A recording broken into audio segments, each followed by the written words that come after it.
السلام عليكم، اهلا بيكم. في الفيديو ده هنتعلم ازاي نعمل سب اسمبلي بسيطه جدا لكنها بترهقنا كتير جدا واحنا شغالين في برنامج السيفل 3 دي. على سبيل المثال لو رحنا على الكوريدور كرييت اسمبلي، الاسمبلي ده نسميه اسمبلي 1 مثلا، وبعدين نقول له اوكي، نضغط في اي مكان. بعد كده هنروح على التول باليت. اول حاجه بتقابلنا فيها مشكله هي الميديان. هنبتدي نسلك هنا على الميديان دي ونقول له ممكن تحط لي الميديان هنا. اول حاجه انا عايز اتحكم في نقطه الاورجن بوينت. الاورجن بوينت بتاعتي موجوده هنا فوق، لا انا عايز الاورجن بوينت بتاعتي هي الموجوده تحت. كمان عايز اتحكم في عرض الميديان بتاعي، وعايز اتحكم كمان في الاكواد الخاصه بي. الكلام ده طبعا باستخدام التمبلت الموجود جاهز ده، ما فيهوش مشكلة، وممكن نتعامل معاه بطريقة سلسة، أو البرنامج محدده على شكل معين. لكن أنا عايز أتعامل مع الميديان بشكل أبسط، ما يكونش فيها كركبة. المهم هنعمل إيه؟ دي أول نقطة. النقطة التانية، لو أنا عايز أعمل مثلا كيرب ستون، فهختار من هنا مثلا فين الكيرب ستون. أدي الكيرب ستون. هنختار مثلا الإيربان كيرب جاتر جنرال، هنقول له مثلا خلي لي ده الدبس بتاعنا نخليه 30 سنتي، وهنا الاكستنشن بتاعنا صفر، وهنا الجتر بتاعنا نخليه سنتي. وبعدين نبتدي نروح نضغط هنا على الكيرب ستون.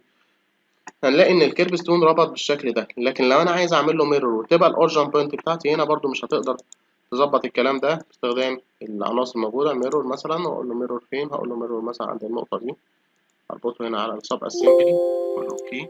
ما تشوفوا كده هتلاقي ان الاورجن بوينت بتاعتي، تعالى نشيل ده، الاورجن بوينت بتاعتي هي النقطه دي. انا عايز اخليها مثلا النقطه دي. الموضوع ده طبعا فيه صعوبه من خلال برنامج السيفل 3 دي. عشان كده هنروح على سب اسمبلي كومبوزر، نبتدي نعمل اول حاجه عندنا هي الميديان. هنروح نقول له ميد بوينت. البوينت دي هنحطها هنا، بوينت 2 هنربطها بوينت 1، بس هنربطها بوينت 1 باستخدام سلوب اند دلتا اكس. بعد كده هندخل على الانبوت اوتبوت بارامتر، ونقول له ان احنا عايزين نرسم الكلام ده في اتجاه الرايت. وبعدين نقول له هنا، هنقول له الكود بتاعنا هنا يبقى ويتس، والاسم هنقول له مثلا 2 متر، وعندنا الاسم اللي هيظهر هيبقى ميديان ويتس. ده الانبوت اوتبوت بارامتر الخاص ب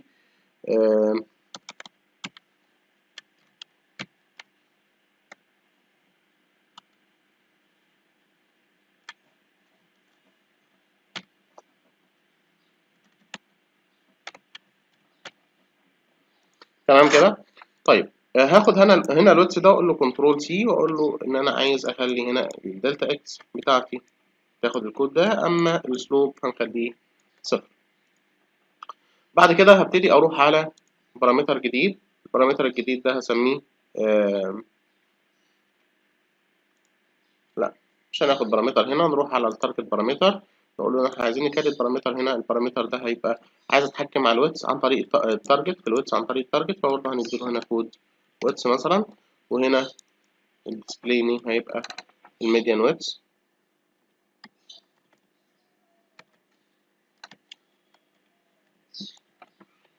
وهنا العرض بتاعنا هيبقى 2 متر، وهنا يبقى 2 اوفست.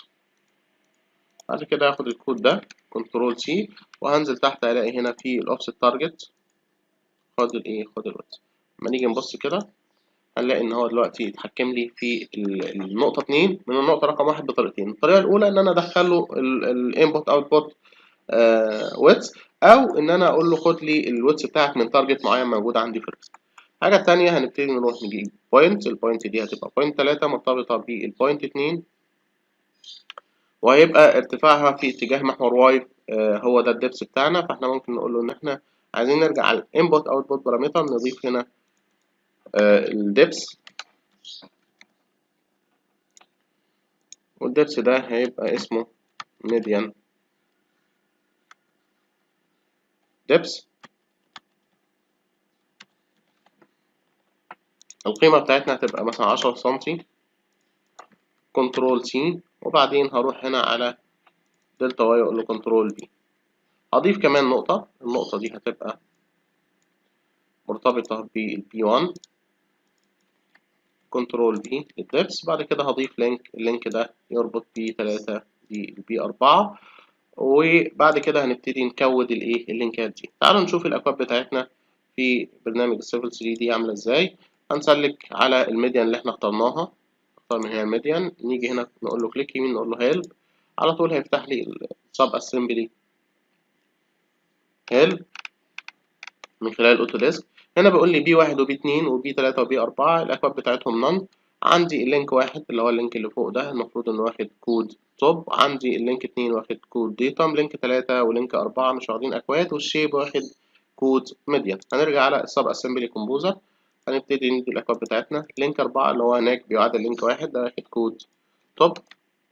سلك كده نبتدي نديله التوب، أول حرف كابيتال وباقي الحروف سمول عشان يبقى متوافق مع الأكواد اللي موجودة داخل برنامج السيفل 3 دي. هنا عندي بعد كده اللينك رقم 1 اللي هو بيعادل اللينك اللي تحت ده، هنديله الكود بتاعنا هيبقى ديتم لينك 4.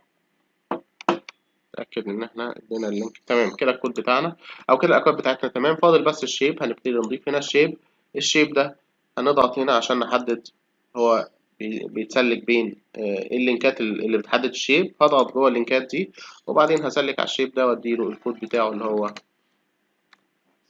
ميديان.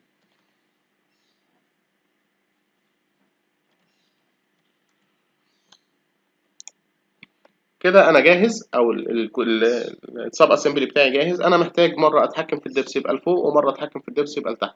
لما الدبس يبقى لتحت انا محتاج ان الكود ده ياخد لينك ديتم. تمام كده. عشان كده انا هعمل ايه؟ عشان كده انا هسيف ده مره باسم مثلا ايه ميديم 1.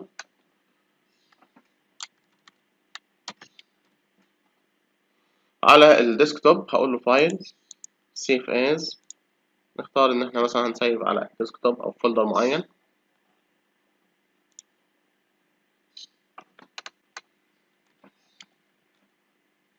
فولدر معين سميناه سب، ودي هنسميها ميديان 1.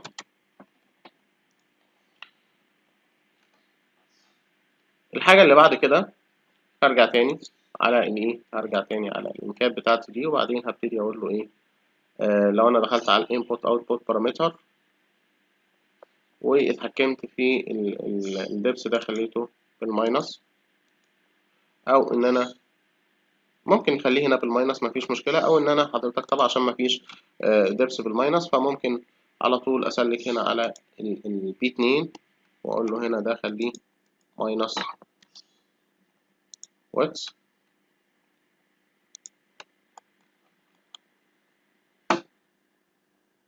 سوري معلش هنرجع تاني عند النقطة رقم 2. ده واتس عادي. تمام. انا عايز اتحكم في الدبس، يعني هروح عند النقطة رقم 3 واقول له هنا دي ماينس.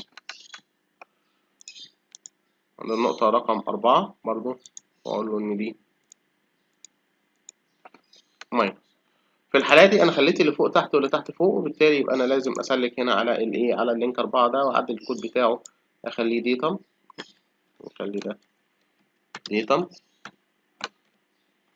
بالشكل ده، واللينك رقم 1 نخليه هو الايه، هو التوب.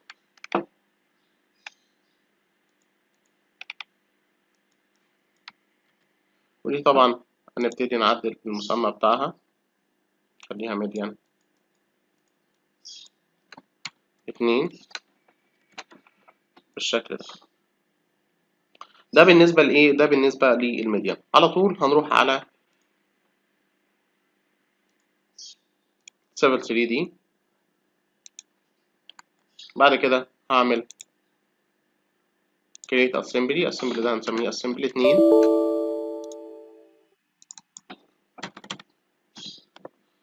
اوكي. هضغط هنا، هروح هنا اعمل كليك يمين واقول له ان انا عايز اعمل New Palette. الباليت دي هسميها ميديان مثلا، هسميها MED. بعد كده كليك يمين اقول له Import Sub Assembly، وهنا اقول له Browse. عايز اعمل استيراد من على الديسكتوب، عندي فولدر اسمه السب.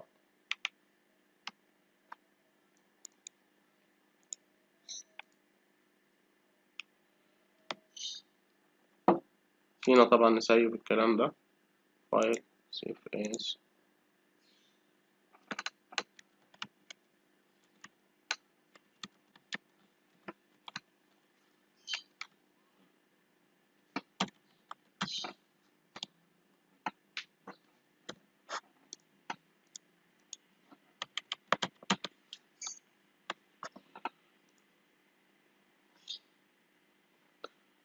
تمام كده.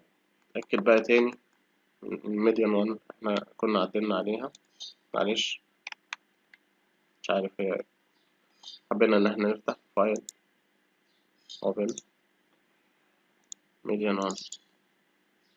لا كده تمام، مفيش مشكلة خالص إن شاء الله. تمام كده. يبقى دلوقتي هقول له إن أنا عايز أستخدم الميديان 1 بالشكل ده، وأقول له تاني كليك يمين وأقول له import، أقول له هنا براوس، وأقول له كمان عايز الميديان 2 بالشكل ده. أول حاجة هنروح نجيب الميديان 1، هنضغط كده عليها. طبعا دي البارامترز اللي أنا ممكن أتحكم فيها، ممكن أحط هنا الميديان 1 بالشكل ده. ممكن طبعا تسلك عليها تقول له كنترول واحد وتعدل مثلا ميديان عرضها 3 متر، او من خلال الايه التارجت بارامتر لما نيجي نركب الكولدور. بعد كده احنا عايزين نروح نجيب شكل الكيرب ستون ده، والكيرب ستون ده مش هيجي معانا، فعشان كده اقول له بولي لاين بي ال انتر، وابتدي ارسم انا الكيرب ستون بالشكل ده.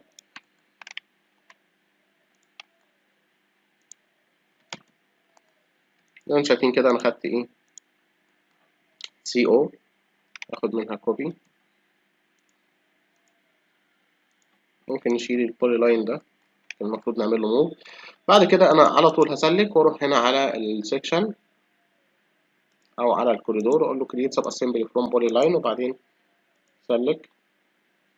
هنسمي ده curve 1 مثلا. اوكي. لو شايفين كيرب ده المفروض ان ليه اكواد، يعني لما اجي اسلك هنا على الايه اسلك على الشكل، هلاقي هنا البوينت دي واخده كود اسمها توب كيرب، البوينت دي واخده كود تاني اسمها الباك كيرب، وهنا النقطه دي واخده كود تالت اسمه الفلانج. الشكل واخد كود، ما تيجي تقف كده على الشكل كيرب. تمام كده. هنا برضو الايه العناصر دي كلها المفروض ان انا اسلك كده واقول له مثلا ايه تعالى نروح على الكيرب ستون اللي احنا كنا شغالين عليها، تعالى عشان نعرف الاكواد بتاعتنا بشكل مظبوط. كليك يمين هيل، هننزل تحت طبعا هنلاقي فين الاكواد بتاعتنا. الاكواد بتاعتنا زي ما انتم شايفين كده، نقطة رقم 3 تهمني، نقطة B3 B2 B4، النقط دي كلها تهمني. وطبعا في طبعا ايه لينكات دي برضو واخدة أكواد بشكل معين. أنا يهمني زي ما قلت لكم النقطة دي فلانج، دي التوب كيرب، ودي الباك كيرب. وعندي بالنسبة للينكات لينك 3 لما نيجي نشوف كده واخد توب واخد كيرب، ده اللينك رقم 3. اللينك رقم 8 سوري اللينك رقم 7 واخد ديتم، اللينك رقم 7 واخد ديتم. ده اللي يهمني من ايه من الشكل بتاعي. على طول هبتدي اسلك على الشكل بتاعي ده واقول له ان انا عايز اضيف له اكواد اد كودز. تمام. اول كود هتسميه باك اندرسكور كير انتر. بيقول لي حدد النقطة، فبقول له اتفضل ادي الباك كيرب بتاعتي. بعد كده هقول له هنا اسلك واديله مسطرة واقول له هنا الكود ده هيبقى توب اندرسكور كير. خلوا بالكم انا بكتب بنفس تقريبا الايه الكتابة، اول حرف كابيتال والباقي سمول. وهنا دي اسمها الفلانج، اديله مسطرة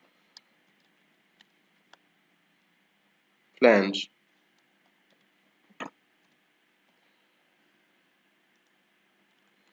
بعد كده الكود ده او الشكل ده هياخد كود الخط سوري، سلك نديله مسطرة وهنا نديله كود توب.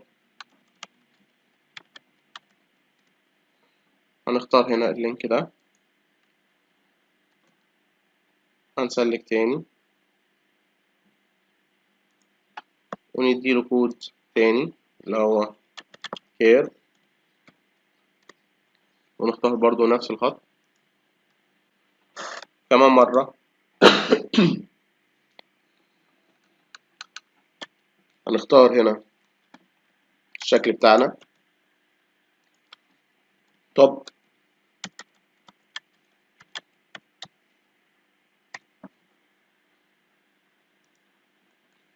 كمان مرة سلك، اديله مسطرة كير تحت، نسلك نديله مسطرة نقول له ديتا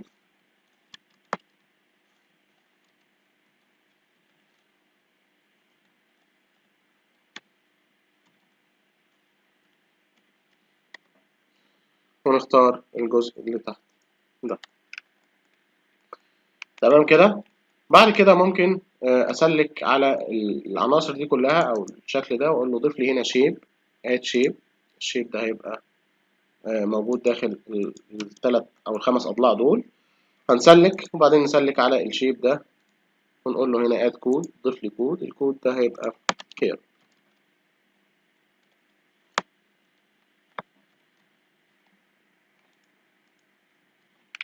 تقريبا انا عملت نفس الشكل اللي موجود عندي يا شباب. اخر حاجه ممكن اتحكم فيها هي الاورجن بوينت. الاورجن بوينت هنا من خلال السب اسمبل اللي انا عملته ده ممكن اقول له موديفاي، اقول له مثلا حطها لي هنا، فدي هتبقى دي نقطه التحكم بتاعتي، او اقول له موديفاي حطها لي هنا تاني زي ما انا عايز. موديفاي اختار بس ايه النقطه بالظبط. بعد كده ممكن اقول له ان انا عايز اضيف الكلام ده add to assembly، هضيفه للاسمبلي عند النقطه. دلوقتي ممكن اروح اجيب لين عادي جدا، اروح اجيب لين من تول باليت، اقول له هات لي هنا اللين، اختار مثلا لين سوبر اليفيشن اكس اوف روتيشن. الدبس بتاعنا ممكن نقول 25 صفر، ونحط هنا اللين بتاعتنا بشكل عادي جدا. وممكن اسلك على الكود ده واقول له ميرور. طبعا اول ما اقول له ميرور هيطلب مني احطها فين، احطها مثلا في الحته دي. طبعا انا اقدر اتحكم في الاورجن بوينت بتاعتي زي ما انتم شايفين كده، حط لي الاورجن بوينت هنا. ممكن اقول له لا انا عايز اعمل موديفاي للاورجن بوينت، موديفاي اورجن، اقول له خليها لي عند النقطه دي فيظبطها لي على طول مباشره. بعد كده ممكن اقول له هات لي بقى الكيرب ده، بس مش الكيرب ده، يعني لو خدت الكيرب ده قلت له كوبي تو انقله لي يحطه لي هنا، هيحطه لي فوق الكيرب، وده انا مش عايزه. حتى لو اتحكمت ان انا ممكن اتحكم في الدبس، يعني ممكن اقول له كنترول واحد اقول له الدبس بتاعي ده يبقى ماينس 10 فهيظبط معايا. لكن هي هنا الاكواد بتاعتي هنا اللينك التوب بقى تحت والديتا بقى فوق، ودي هتبقى مشكله. عشان كده احنا عملنا الايه، عملنا اللينك التاني. احنا طبعا كنا مسميين الايه هنا على طول. هختار هنا ده ايه عشان نبقى الاكواد بتاعتي مظبوطه. ممكن تسلك هنا تقول له كليك يمين تقول له ميرور، سلك وقول له موديفاي اورجن، واقول له هات لي الاورجن بتاعتي تبقى موجوده بالشكل ده، وهكذا. واحنا ماشي نسلك كليك يمين تقول له كوبي تو، يقولها لي حطها لي فين، حطها لي هنا، وهكذا. ممكن تعمل اكتر من حاره وتقدر تتحكم في عرض الجزيره من خلال التارجت او من خلال الانبوت اوتبوت بارامتر. تمام كده. ممكن بقى نسلك على الكلام ده كله مره واحده كده، نقول له كوبي تو براحتنا بقى، اعمل مليون حاره ومليون فاصل. كوبي تو امر متروك لحضرتك تماما. سلك، شيل، ميرور، وعيش حياتك مع السب اسمبلي كومبوزر والسب اسمبلي فروم بولي لاين. السلام عليكم.